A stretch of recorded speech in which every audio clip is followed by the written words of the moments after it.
baan ahay ilaahay waan nabad geliyay adduun badanna kitaabka masiixiga ayaan ka hadlayay waxaanan inaga codsanayaa walaalayaal kitaabka xaq oo ilaahay leeyahay oo runta aana khalad ku jirin waa kitaabka masiixiga midka aawadeed baanu caawa aanu ku faraxsanahay walaalkay inuu yimid oo wax i weydiiyay kitaabka su'aashiisa iyo aqoonta aan isu lahayn awal hore ayaanu ogeysiinayaa wuxuu yiri war inaad nooga keento sawirkaygana aad ii keento yaa la doonayaa sawirkaygina wakaa waxbarashadeydana kitaabka quduska si fiican baan u aqaanaa kitaabka quraankana si fiican baan u aqaanaa Soomaali badan oo intaqaanana way jirtaa oo nin Soomaaliyaan ah masiixi baan ahay kitaabka xaq oo ayiday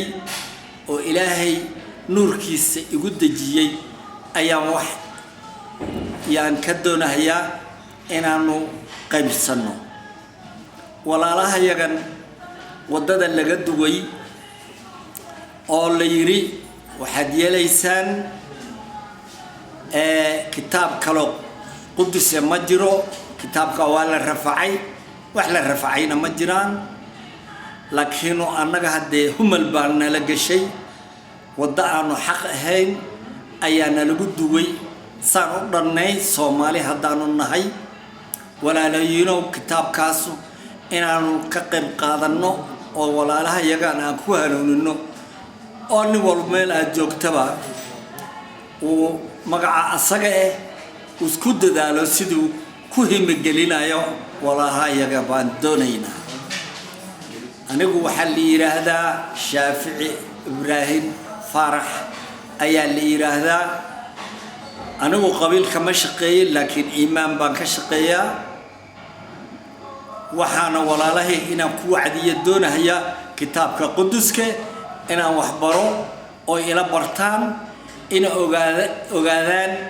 أوين أياغانا تذكر اللومي أو ودادا لغدوي إن ودادا كسو دوان بالو دون هيا وحيالا بدن أو أنو باهن هاي أيا جرا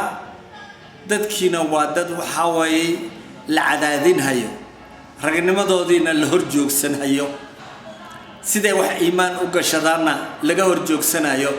لما للاي هاي عذاب بعد جليسة عذابته وإيمان كذا هذا لقوي ويان أقوم بانولا يا هاي وحبر شذا أقوم بانولا يا هاي علمك متكستبا إن هذا إلقى بستان أيام معتاد وهاي ميل الجوك تامبا